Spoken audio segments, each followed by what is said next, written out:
Hi guys, I'm Brady Mossberger, and this is the Brady Mossberger Goalie School. And today we're going to be talking about anything to do with your equipment. One thing to keep in mind with goalie gear, obviously we all know it's really expensive, so everyone has their own budget, so I'm going to try to keep that in mind through this video. And one good way to help if you have a lower budget is to get used equipment. Some people, there's a reluctance to get it. Honestly, you can get really good stuff for cheap, and lots of pads are going to be even better for a goalie if they're already broken in for you. You can get past that point in time when you can barely close your glove and you can get right into being able to snap it closed. And if you're a really young goalie, probably your parents are going to be making a lot of your choices for you, and I think this would be a great video to show them because it is important for parents to get their goalie equipment that's just a little bit big for them so they can grow into it and get some use out of it. But at the same time, you don't want to screw yourself over by getting pads that make it completely impossible for you to move, or a stick that makes it impossible to make stick saves, 5-hole saves, or blocker saves. Easily, the most important thing to spend as much money as possible on is your mask. You can get bottom of the line pads, stick, chest protector, whatever. If you can, you want to spend as much money as possible on a helmet that will not only fit your goalie right, but protect them well. The head safety is really something I'm glad is becoming more of a conversation because it's really important, and believe me, if your goalie plays for a long time, they will take a lot of hits to the head. You want to keep them protected. And once they get up to around that intermediate helmet size, you want to get them a pretty high level helmet, highest level if you can, because they'll be able to fit into that intermediate for a while. And once they get up to that senior level, they're done growing, you should get them a pro level mask if they're playing varsity hockey, or else they will get hurt. One great brand of mask to get a growing goalie is Promasque. It's a Canadian made company. I've had one for I think 6 years. And it's an amazing mask. They have this airbag system where you can blow into it, fill it up with air, and then if the helmet's a little bit big, that airbag will make it fit on a young goalie's head better. And you can take out air so the airbag will shrink as your goalie's head grows until eventually you just take out the airbag and your goalie's head will fit in it. That way you can have one mask for a long time and it will fit well. Just as important as having a good mask is having a mask that fits right. You can have the best mask in the world. If it's too big or too small, it won't do you any good. Obviously, there are multiple types of cages that you can get. You have your straight line bar cages, as well as registered cat-eye and non-registered cat-eye. Non-registered cat-eye is what you see the pros wearing. It has the big holes up here. You can see better out of those, but one, they're illegal, and two, they are a little bit dangerous. So if that's a risk that an older goalie really wants to run, that's up to them. One thing I will say is if you aren't going to get a non-registered mask, obviously I don't have one, don't get the certified cat-eye, because in my opinion, those just cloud up your vision with a ton of bars. It's worse than just getting a straight line bar. I know it's cool to look like the pros, but those are just an inferior option to the straight bar or the pro cat-eye.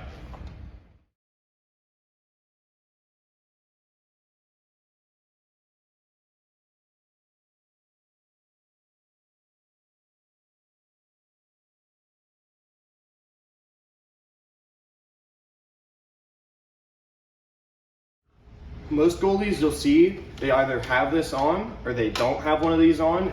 I call it a dangler, it's called a gobbler, neck protector, throat protector, whatever. It's these clear plastic things.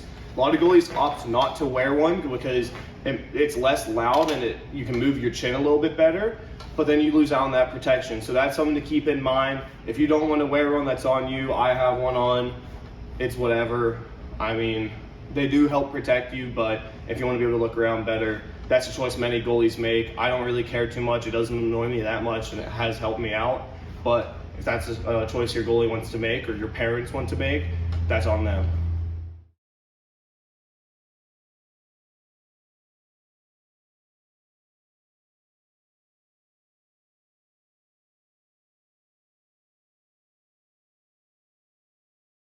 Lots of goalies, you'll see they wear a neck protector that has padding on their collarbone to help reduce the risk of getting a collarbone injury. Those do happen if the shot's super hard.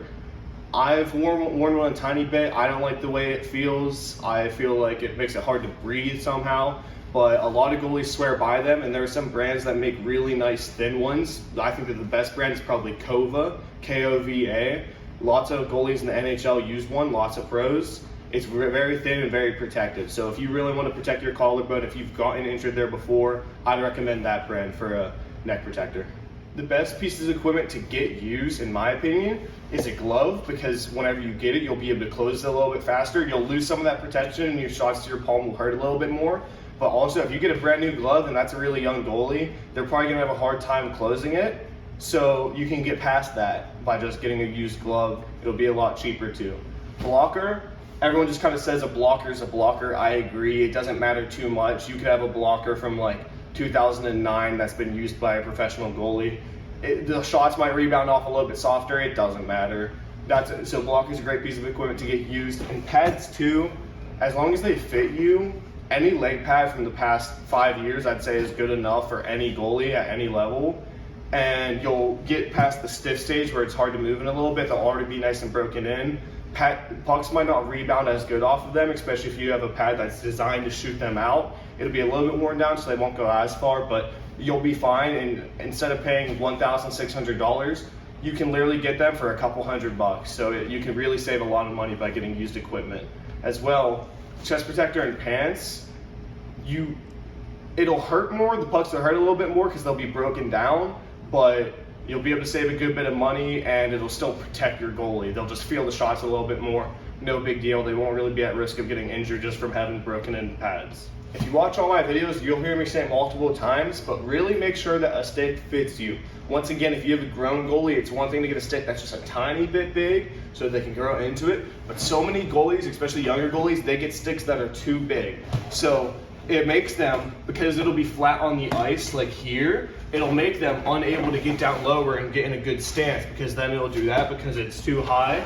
And whenever they're in their butterfly, they'll either, if they have their block in the right place, it won't be in their 5-hole, or if they put it here, your blocker's gonna be way up here, you won't be able to move it around as well. So many goalies, they have a stick that's too big for them, and even say it's too small, I think that's better than having one that's too big personally, just because when you're in your butterfly, it won't affect it, but you pretty much only see goalies with ones that are too big. You'll be able to keep it in your 5-hole, but I don't know, it makes your blockers stay down so low. And when you're standing, I mean, you gotta really get low to a pretty bad amount just to be able to have it fit you. So really make sure, stick, I don't think it matters what stick you have. I've had $60 Sherwoods, stuff like that for a long time. It really doesn't matter. One accessory that you'll see a lot of goalies wear and some not wear are knee pads. So not leg pads, knee pads. They go on your knee, they vary. Some of them are really bulky and protective, some of them are pretty thin and let you move.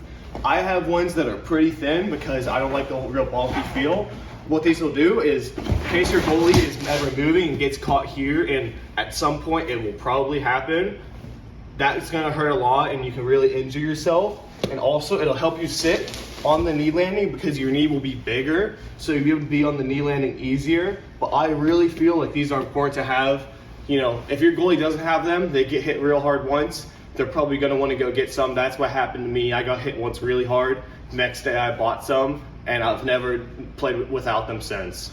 With leg pad thigh rise sizing, so your thigh rise pads, they'll come 33 plus 1, 34 plus 2, stuff like that. That plus 2 is how much extra height there is above the knee block.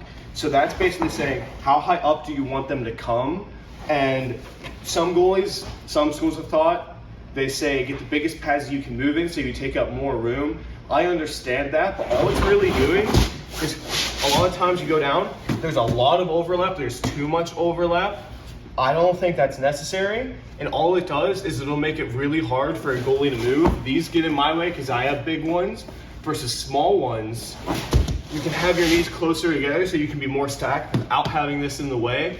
It won't be in your way when you're T-pushing, stuff like that. So I think smallest pads that fit you is good, and keep your stick in your 5-hole to make 5-hole saves.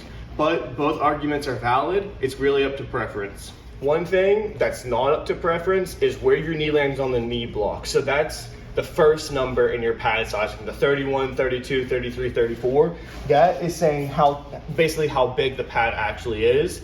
And this is really important to have right. A growing goalie, basically a perfectly fitting pad will have the goalie's knee hitting center in the knee block. That's really important because if a goalie is way too high or way too low, they won't have that knee block supporting them. They won't have good connection to the ice. They won't have a good seal of the ice, and they won't be able to move. It's one thing to get a growing goalie pads that are down here, they're knee block, there's a little bit of room up top. They'll grow, they'll be perfect for a while, and then they'll be a little bit too big, but not too bad. You want to get them pads right around here, new ones an inch or two bigger, so that they aren't like this and it's not killing their movement. That's a real important thing. Lots of parents, they'll get them pads that are way too big, and they can effectively kill a season for a goalie because they won't be able to move at all. That's really important to get right, much like a stick size, but this is even more important if you mess up. There's a lot of debate over what brands of equipment are the best. Honestly, nowadays, if you're getting something from the past couple years, no matter what brand you get, it's going to be really good, and it's going to be good enough for a goalie that's not playing at a professional level. If you look at me, I look like a walking CCM ad, but that's just because I chose it whenever I was young and I've always kept it on. But honestly, you can't go wrong. Bauer, Vaughn, Brian's, even Warrior now, they've got pretty good stuff. So really, I mean, find something that works for you and just stick with it is what I'd say. And there's a lot of debate over which ones are the best. I don't think it matters too much anymore if you're talking about current models of pads. All right, Dan, what are your 3 key takeaways for this video? My 3 key takeaways from this video are: make sure that your stick isn't too big or small, make sure your knee is on the knee block of your leg pads, and get as good a helmet as you can, the right size that you can afford. All right, I like that. Let's go. Let's go. That's all I have for equipment today. Be sure to always be thorough. Make sure that you get pads that aren't way too big, way too small, whatever. Fit matters more than model, brand, what year, how used they are. Most important thing is the fit. So hope you guys enjoyed, and that's all.